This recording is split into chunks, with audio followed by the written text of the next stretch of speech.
Hey there, I'm Mr. Terry. I'm a high school history teacher. Welcome back to another History Teacher Reacts video. All right, if you've been around the channel, you know I do a lot of reactions and commentary on videos from the Fat Electrician. And Nick has been a great friend of the channel and supporting me. And if you didn't know, he is on a podcast called the Unsubscribe Podcast, which I'm not very familiar with. And I asked a question to the viewers, should I be reacting to some of the clips that they have from that podcast? And I saw a lot of yeses. So I found a channel that has clips, and I thought this one would be interesting to check out for my first time checking out this podcast. It's called How America Ended World War II, featuring the Fat Electrician and Brandon Herrera. Oh, Brandon's on this podcast too. That's cool. All right, so I'll link the original podcast channel. If you like what you're seeing here, make sure you sub to them. All right, let's get started.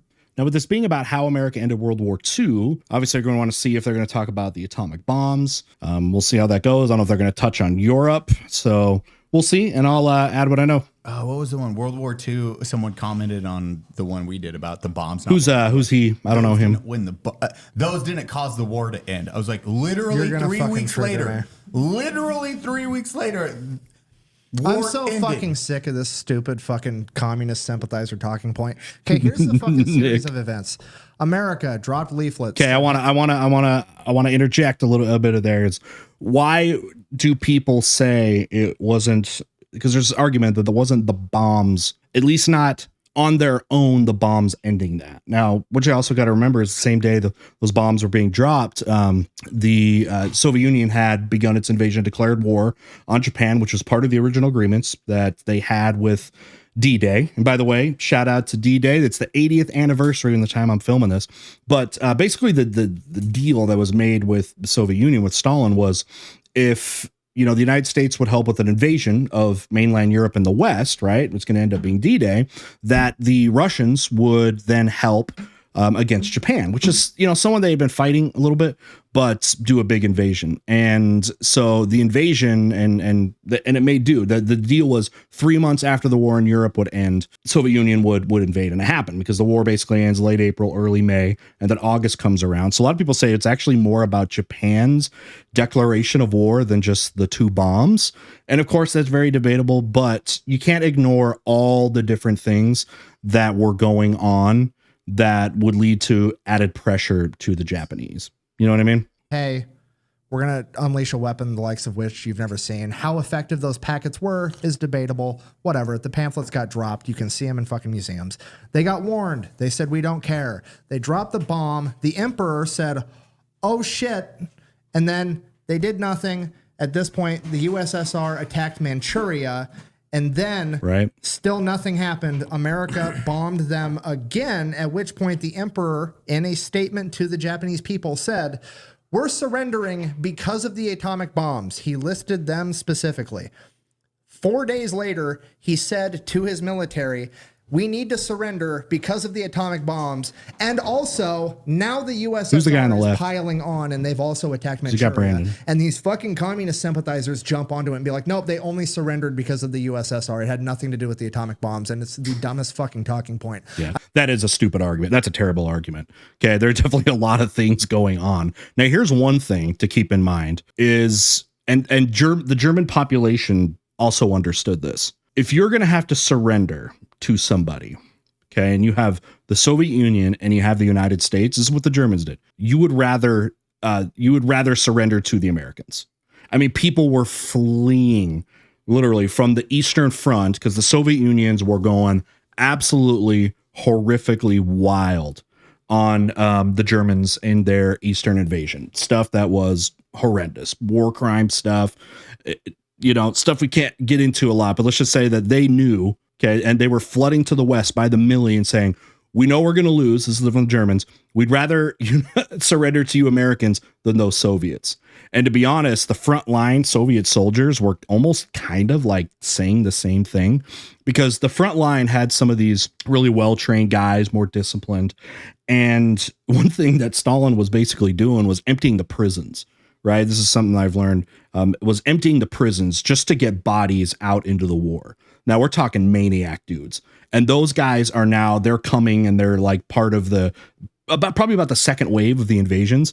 And basically when they were getting into like Germany, the frontline Soviet forces, when, German people would surrender, basically the frontline guys were like, hey, Germans, you need to get out of here. I know you think this has been bad what we're doing, but you do not want to see the guys behind us, the guys that are wild and out, that are doing the rapes, they're doing incredible brutal killings, all that stuff. So I don't know if the Japanese would also have thought that too, that it would be a lot better to surrender to the Americans than from a Soviet land invasion, and they go down like Eastern Europe did, which was horrific.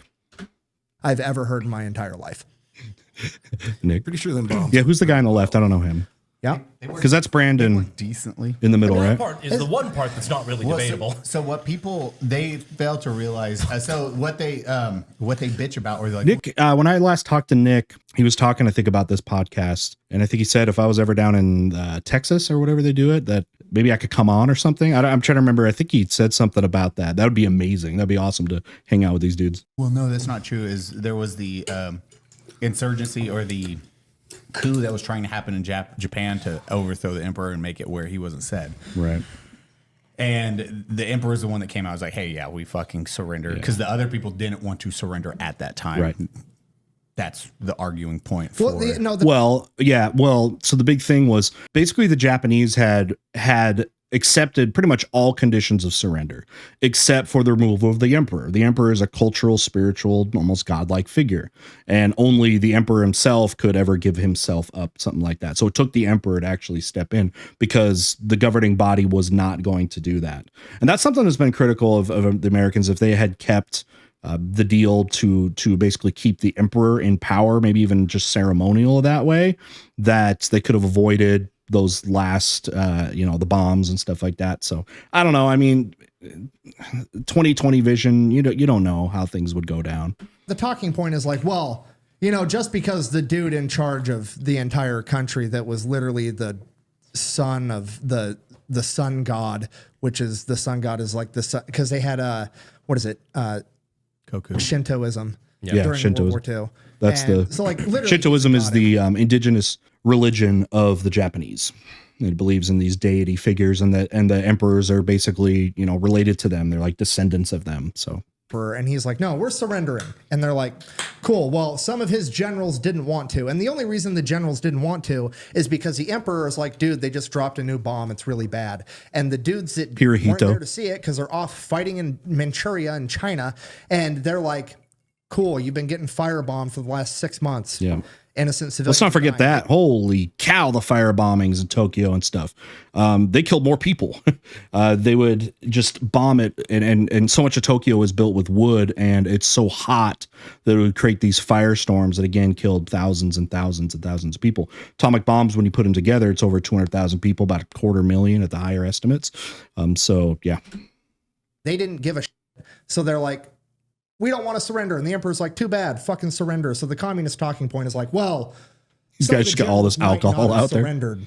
So therefore, they only surrendered because of the USSR, which is the dumbest fucking talking point on the planet. It'd be Meanwhile, like, their actual leadership is looking at them like, dude, they just in 2 bombs turned 250,000 people into wall shadows. Right. This is an issue. yeah, Also, thank you, Brandon. Have you guys seen those and what they mean by wall shadows? Atomic shadows. The heat comes so fast and so hot that it can burn the outlines of human figures onto walls. You can look it up. Look at like atomic shadows in Hiroshima and Nagasaki. They're scary. You'll see an outline of a person just against a wall in the position they were when the blast hit them. It's scary. I show them in class. They really get the attention of the students. Only 250,000 people died to 320,000 died during the 2 nukes. People, it's not. Wait, say it again. 1,000 people died.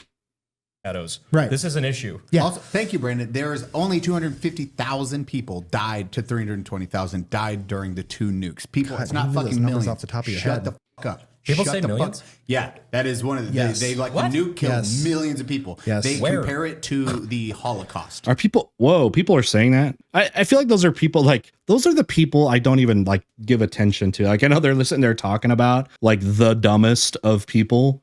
It's like, I ignore those people. Like, I feel like the points that you want to rebut are ones that are a lot more common than that. You know what I mean? If someone's going that far, like that's wild. Y'all f***ing retarded. Pass. You haven't seen that? No, I have never Yeah, fucking people heard that in my like- Oh, life. dude, it's horrible. The amount of people That's that have easily that have- Googleable. they don't care. As soon as you tell them that, every time. Any amount of civilians killed is too many, and it's inexcusable. It's like, oh, You're gonna okay, hate the history of warfare. of humanity. Like you have a child's view of fucking true. reality. It sucks. Sorry Do you about want it. to talk about the USSR and civilians? Like, What do you want to talk about? Japan and civilians and what they did. there's You that guys are whole You guys are thing. trying to piss me off. What happened in Nanking? The dancing of Nanking. Yeah. Ugh, yeah. I mean, oh my gosh. At least 200,000 people in Nanking were brutally slaughtered, basically beyond any kind of necessity of war. Obviously, massive war crimes there. But yeah, I mean, the war crimes were crazy between the Soviet Union, Japan, the Germans. I mean, yeah, you're going to get a touch of your allied stuff. I want to talk about like Dresden and some of the other crimes that you'll see of POWs and things. That's going to happen. What unfortunately this seems to happen is when a war is going on and foreign forces are invading countries, the invaded country will always be a victim of horrible crimes. Women, especially, you know what I'm talking about, will happen in every case. It's like it doesn't even matter what army it is.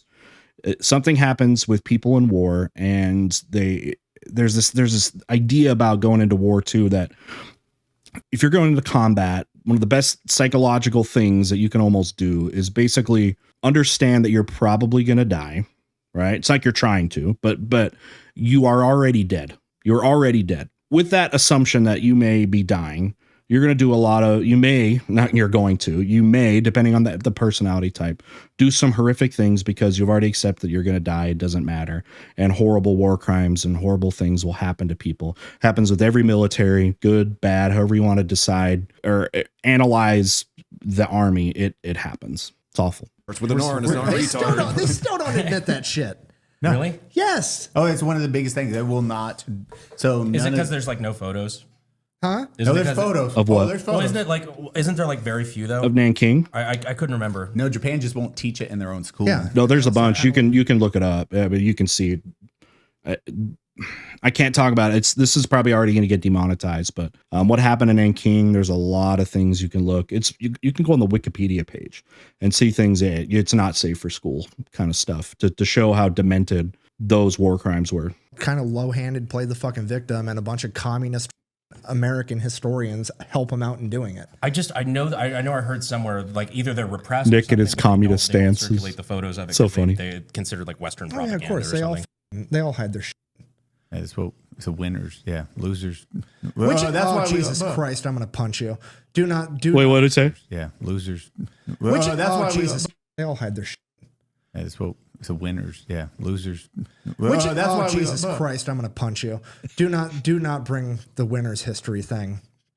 I can't. The winners I can't write stand history? it. I can't stand any time I bring up sources and people are like, oh, well, you need to read the fucking Russian textbooks or you need to read the Japanese textbooks because you're just reading the American version. It's true, though. Winners write their own history, blah, blah, blah, blah, blah. Winners do write their own history, okay? Who won World War II? Let me oversimplify all of it. All right. If you're a historian, you do need to read everything. You need to read everything. You, as a historian, though, you don't necessarily. All sources aren't equal, though. All sources aren't equal. But you have to get a lot of perspectives, and obviously, the more perspectives you have, and the more similar points are made by those various perspectives, it heightens its credibility. That's what you're trying to do with getting different perspectives. Is find that. Let's find the common denominator stuffs, and that's stuff that can be a lot more plausible to accept as history. For you. Okay, what's he World saying? War II is just a clash of ideologies, okay? So you have communism versus fascism versus capitalism, okay? Far left, communism, far right, fascism. In the middle Don't fucking is fucking point to me capitalism. when you say that. Far right. He points at. With friends like these, I Why fucking did you tell say you to my what's right? the issue.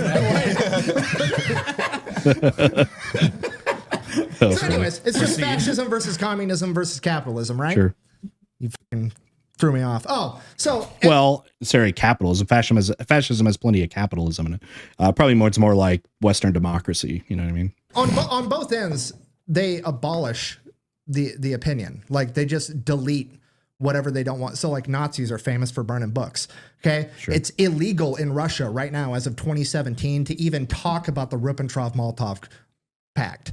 right? Which Is it really? if you don't know, that was the pact that the USSR had with the Nazis, where they weren't going to fight each other during World War II, and they were each going to take over their own chunk of the world and be fucking allies. Because the USSR, Poland still remembers that one. yeah, though. Poland does, you know, because when did Man, that gets talked about so much with Poland's the invasion of Poland by Germany, September 1st, 1939 being the start of the war. But remember, basically simultaneously, within just days, the Soviets begin theirs. And it's one of those things with the Poles where it was like being invaded on both sides. Both sides were awful. And I don't know exactly what the common consensus is about what Poles said about who was the worst occupier. But yeah, the Soviets are going to be in there. World War II start? Like September 1st, 1939? Now, the whole idea of that, because you're like, okay, it's an ideological battle. Why on earth would these two sides do this? Right? The German party, their whole thing was about anti-communism and also about how Lebensraum idea where like Poland, Russia, all that stuff was destined to be German land for farming, for agriculture, basically enslave the people and go from there. But yeah, like, why would you even make that? Now, that was a thing that if you understood, you read Mein Kampf or whatever, you understood that was going to be something that Germany was going to go after, okay, under Hitler. Really what that pact was about was buying time. One thing about Hitler was learning about some of the things from World War I that hurt Germany. One of those was fighting a two-front war. It was the biggest problem that Germany had, and to their credit, did an incredible job fighting a front on, or fighting two fronts, okay, at a time for 3-4 years. But yeah, the whole Ribbentrop Pact is about delaying that, right? And that's essentially what happened. The Germans are going to go. They don't have to worry about Eastern Europe now, basically past Poland. They don't have to worry about that. Put that on pause, and then worry about the West, right? They're going to go into France, Denmark, Norway, etc. Start with Britain, or go to Britain eventually. Try to get to Britain, fails, and then you get Barbarossa, okay, the invasion of the Soviet Union. So that was always that thing. So yeah, if you ever thought that was ideologically like an incompatible thing that they made those deals, just remember it was about pausing the grand scheme for the Germans, which was to push into those lands anyways and fight the Soviet Union. Right, remember that? You remember 2 weeks later, during September 17th, 1939, when the USSR also invaded Poland? Yeah, you don't 2 weeks remember that later, because they don't teach that part in school, because the USSR is 100% just as guilty for starting World War II as Germany is. But you know why you don't know that? Because it's illegal to talk about in places like the Eastern Bloc European countries. It's literally fucking illegal to talk about that, okay? Because they abolish the history they don't like. That's well, no, the Poles are going to talk about it. It's not the Eastern Bloc. It's going to be, maybe in Russia, but yeah, you better believe the Poles understand, they understand, what happened to them there, and they're going to talk about that. But yeah, I don't know. Like, did you guys not learn about the invasion of the Soviet Union into Eastern Europe in World War II? I feel like that was not stressed as much in my upbringing, but now as a teacher and, preparing lessons and stuff, I of course talk about that and make it make sure you make it a point. Far right, they're burning fucking books. Capitalism in the middle. Guess what we talk about? Whatever the makes money, homie. Anybody that's got a shitty opinion, for the most part, a book. Okay, the whole stupid fucking like, oh, a German tank is worth 5 American Sherman tanks, but the problem is there's always 6 American tanks. Yeah, that's bullshit. That's not true. 5 Sherman tanks would fuck up any German tank on the battlefield, period. But I've seen Fury. Right, yeah, exactly. The reason that you think Fury. that, though, is because there's a fuck ton Fury's all hilarious. The Nazi high-ranking officers that weren't Oh wait, no, I was thinking of that. Fury is the tank movie with Brad Pitt. That one's actually really cool. I was thinking that stupid Russian tank movie. You guys ever seen that? T-34. I think that's actually what they called it, named after the tank there. We watched that on Twitch, on the Twitch channel, on my Twitch channel, when they used to do those watch parties. I don't know if they do that anymore. We watched that. It was so funny. Russian tanks are like Tokyo drifting and stuff. So it was so funny, like unintentionally funny. Convicted of war crimes and killed. They all went and wrote memoirs and got them published. So they were the original SEALs and made money. Well, that's I don't know the guys on the outside. Are they YouTubers? Congressional candidate. SEALs are nuts. Now I gotta, no, dude. Now I've gotta like go find my SEAL buddies. Like, all right, it was funny, yeah.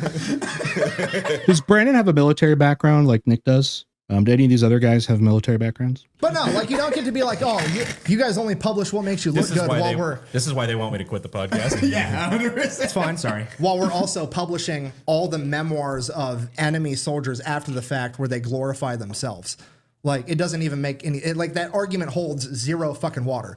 There's no winner's history in capitalism because capitalism just cares about making money and will feed you whatever line of bullshit that makes you buy books, and that's why you guys believe a bunch of fucking stupid shit. Dude, we raised $110,000 for autism. What do you guys think of that? What do you think about that? He's really going at the winner stuff, writing it in history. Now, what makes obviously history so much easier in the last centuries is just the pure amount of data there is. Right, there's so many different sources with media that you can see so many of these things. Obviously, the closer it is to present time, the better understanding you're going to have of things. But just technology, communication technology, the 20th century has made this so much easier. But if like you go to ancient times, it's totally victor stuff, right? You read Egyptian, like read New Kingdom stuff where they're going and they're invading into Mesopotamia or something like that. And all the records, of course, are going to be from the people that win because stuff gets destroyed and there's not nearly as much writing anyways. But yeah, I think as the closer you get to the modern era, it's less and less about the victors write the history. But it has been a big part of history at times, especially depending on how the victorious people handle that, because a lot of times they do that. They'll be victorious and destroy a lot of indigenous records. Look, for example, what happened with the Spanish into the Americas, right? They go into the Aztec Empire, destroy just tons of records. Very few records of that time period exist from the Aztec perspective. So everything we learn about it, comes from Hernan Cortez. And one thing we know about Cortez, when he writes his book about after the conquest of the Aztecs, he made up a whole bunch of stuff, like saying he was they thought he was a god. When we find out that wasn't true, And so, yeah, it depends on the situation, I guess, with that. But My autism hates communism. Dude, that's what I love. what did they say? $110,000 for autism. Oh, good for them. Autism hates communism. Dude, that's what I love. Good for them. Shout out to all my autistic friends. I was like, man, mine is like editing or cameras, and then I just picture you in the middle of the night, like. It's the fucking meme, like the girl rolled over, like he's thinking about other women. You're like, oh, did I ever tell you about the time? Bro, I'll legitimately like be laying down in bed ready to go to sleep, and I'll just read a comment, and it's just some stupid pro-communist shit, and I'll be up for the next 3 hours, just angry, arguing with myself. Nick is incredibly famous now. I think he's hit 1 million, right? Subs, but he's very new. The rise to his channel is insane because he started doing TikTok stuff and they got to YouTube and it exploded. He's gonna find out with time, because I used to be like that. And I've only done this 4 years, but reading those comments and just reading a lot of them in general, you can't let them bug you because there's some unhinged stuff there, and I've gotten better as time goes on. I still feel like he's still in that mode where he's going to read stuff and it actually affects him. And it's just get worse as he gets more and more popular. But arguing with myself, like just arguing against the intelligent communist that lives in my head, trying to come up with good counter arguments just so I can beat them. And then That's you go and called look at research. schizophrenia. Dude, it's horrible. Oh my God, it's awful. It's true, too. I can tell by I'm your eyes. 1,000 miles ahead of you. I've had this debate in my head 50 fucking times. You're not winning. I've debated a smarter man, me. Legit. Oh, Hannah's just walking in. Bro, anything you talk do. to my wife. She's like, what's wrong? I'm just walking around the house pacing. his wife seems hilarious. She's great in his ad sketches. So mad. Like, this is the shit. So these guys, like, hey, they have a lot of alcohol around them. Do they get like actually drunk on stream? Is that something you can even do and like get monetized? I don't even know. Myself. It's probably all What do you Patreon think I'll supported say to you? anyways. I don't even like you. Just drawing it out. That's the Charlie that's Day boy. that's Right. not The real stream. communism. Did I tell you I figured out the perfect fucking analogy for that's not real communism, by the way? Okay, so like that's Okay, we hear that all the time. Communism definition: moneyless, stateless, classless society. It has to have those to fit to the at least Marxist idea of what achieving communism is. But yes, it's never been not real achieved, right? communism, right? Hear me out. Imagine we were baking. He's just Brandon leaving. needs another drink real quick. Here's He's the just logic that goes into that's not real communism, because All right. every fucking time they're like, no, those guys ruined it. We should keep trying. Okay, imagine we're gonna bake a cake, Cody, me and you. I got this recipe, right? It was Cody, this okay. recipe, according to the recipe, is gonna cure everything. People are just gonna be perfect people. Everybody's gonna be happy. We're all gonna a jerk great each other cake. off and sing Kumbaya. It's gonna be fantastic. So you have okay? Zins. Huh? what's the Maybe. analogy? I should. Where are Zins? Anyways, The one thing I forgot. Do you want some Zins? yeah. Does Nick really like carry the show? Like it seemed like at first the guy on the right was kind of like hosting it, but is Nick the alpha personality on it that really gets the story, like the content? Like he's really like the content, because that's what it seems like so far. Is all those guys are mostly just like responding to him. Does he drive the conversations? So we got this cake, right? We're baking this cake. I should have known better. And I know what you're thinking. You're like, Passenger seat. Thank you, dude. you're like, what is the recipe for this cake? How do you know this? Surely whoever came up with this recipe must be the best baker of all time. Well, that's where you're wrong. Homie never baked a cake ever. Okay, his name is Carl. He wrote this book. We'll call it the Cake Baker's Manifesto. Okay, never baked a cake in his fucking life. Okay, but he spent his entire life theorizing how to bake cakes and bitching about the current state of cake baking in the world. Okay, and he came up with this perfect plan, and I believe in it. Context, right? He came out of, well, he's German, but did so much of his research and living through the Industrial Revolution. That was the context. He was seeing the conditions, the working conditions, rich getting richer, poor getting poor, all that stuff. So that was what he was seeing in the mid 1800s when he was working. So tonight, we're going to go to Eli's house. We're going to bake this fucking cake, okay? I'm going to pull out the cake pan. I'm going to take a shit in it because that's what the recipe says to do. We're going to stick it in the oven at 450. We're going to pull it out. We're going to eat it. Guess what? It's going to taste like now. I'm uncomfortable with German baking analogies. No, it's fine. Okay. Naturally, Oh, jeez. this cake tastes like, and you know what? It's Eli's fault because Eli's oven up my cake. So we're going to burn Eli's house to the ground, and then we're going to kill Eli. Then we're going to go to Cody's house. Then we're going to bake the cake at Cody's house exactly how I just tried it at Eli's house. Guess what happens? Nick, what? It tastes like naturally, it's Cody's oven's fault. He's just saying, okay, so is he saying every time people try communism or achieving it, that it goes to crap? Clearly. So we're going to burn Cody's house down and kill Cody. There's a lot of failures, that's for sure. Brandon's going to be like, No Brandon doubt. is nervously sweating. Nick, maybe, just maybe. What happened to It's the Cody? recipe and not everybody's oven. At which point I'm going to inform Brandon that you're uneducated and that you should read a book and go to college, because if you did, you would know that this recipe was going to work perfectly, even though it never fucking has ever in the history of mankind. Nick, it's good to see you again. Why isn't Cody answering my calls? All right, so that was my first time being exposed to the Unsubscribed podcast. It was fun to see friend Nick, in that type of scenario. He came on to my live stream back when I was doing my holiday charity stuff, and he was a great personality. But like, he seems like this one, he drove it much more and all that. And I know he rags on communist stuff all the time. It gets him heated up and flushed out, and it's kind of funny. It's kind of like his thing, you know what I mean? So anyway, I know he really looks into a lot of this stuff, and especially with like World War II. But you saw his perspectives. I was kind of adding my own as well. Hopefully that was interesting to you. So, hey, if this is something you want to see me do more, like I said at the beginning of the video, let me know. I know this channel, I assume maybe they talk more history stuff, especially when Nick's kind of on and talking, since he does history things. But if this kind of format would be, cool to check out, great.